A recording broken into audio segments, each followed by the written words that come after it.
1984, do George Orwell. Todo mundo já ouviu falar, né? Mas a questão é que ele é muito mais que só um livro. Ele funciona quase como uma lente. E é exatamente isso que a gente vai fazer aqui. Usar essa lente para dar uma olhada no poder, no controle do mundo de hoje. E o que a gente encontra, bom, pode ser bem surpreendente. Essa frase é pesada, né? É a imagem clássica da tirania que o Orwell desenhou pra gente. Um futuro onde o que manda é a força bruta, a coerção, a dor.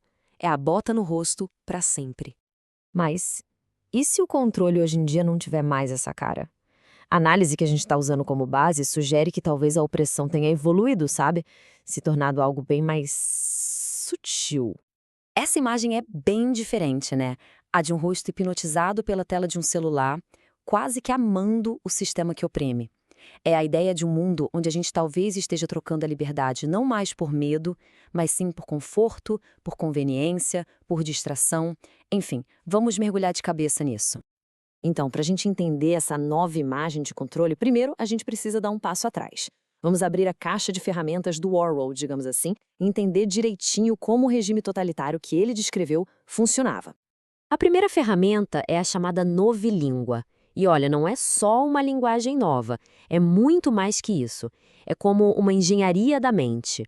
A ideia era simplificar tanto a língua, mas tanto, a ponto de tornar a rebelião, o pensamento crítico, impossíveis de serem formulados, literalmente impensáveis. E aqui está o ponto central, que a fonte que a gente analisou destaca. É simples e assustador. Se você controla a linguagem, no fim das contas, você controla o pensamento. Depois vem o duplo pensar. Pensa nisso como um nó no cérebro. É a habilidade de acreditar em duas coisas totalmente contraditórias ao mesmo tempo. E não só acreditar, mas aceitar as duas como verdade. A lógica vai para o espaço e o que fica é a lealdade cega ao partido. E nada exemplifica melhor isso do que os slogans famosos do partido. Guerra é paz, liberdade é escravidão, ignorância é força. São contradições absurdas, na cara dura. Mas a ideia era justamente forçar as pessoas a engolir isso. E, por fim, a peça final desse quebra-cabeça, o controle total sobre a história.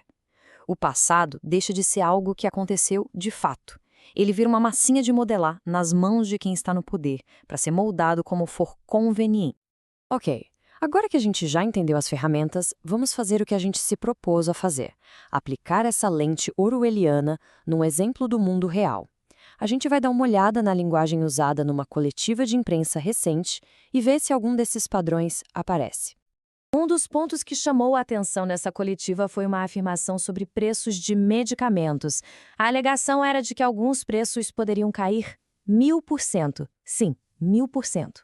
Outro ponto discutido foi sobre demissões no governo. A intenção declarada, como mostra o trecho, era de que essas demissões fossem direcionadas com base em uma afiliação política específica.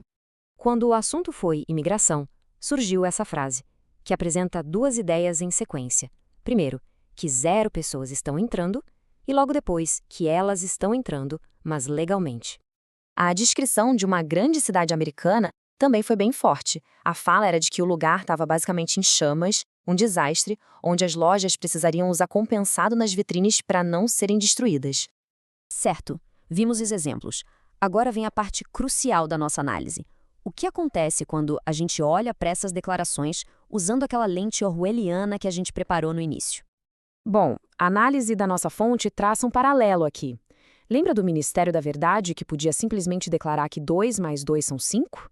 A fonte argumenta que alegações como uma queda de 1000% nos preços ou uma cidade que está constantemente em chamas funcionam de forma parecida, desafiando uma realidade factual. E o duplo pensar? A fonte também sugere uma conexão. Aquele conceito de acreditar em duas coisas contraditórias ao mesmo tempo, como guerra é paz, é comparado com a ideia de afirmar que 0 pessoas estão entrando e, na mesma frase, que elas estão entrando legalmente.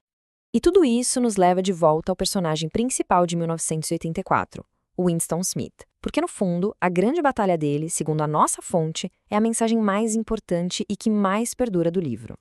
A análise da fonte é a seguinte: A verdadeira luta do Winston não era de fato derrubar o governo. A grande rebelião dele era interna. Era uma tentativa desesperada de preservar o direito de pensar por conta própria, de manter sua consciência individual intacta num ambiente que queria pagar tudo isso. Mas, no final, ele não consegue. O Winston é quebrado. Seu espírito é completamente esmagado e ele acaba abrindo mão de tudo, da individualidade, das memórias, da sua própria versão da realidade, para abraçar a versão oficial do Estado. Ele aprende a amar quem o oprime. E isso nos deixa com a pergunta final, uma provocação que a fonte nos apresenta e que reformula o grande aviso de Orwell para os nossos tempos. A escolha, no fim, seria essa. Estamos dispostas a trocar a liberdade pelo conforto? A trocar a nossa realidade por uma tela?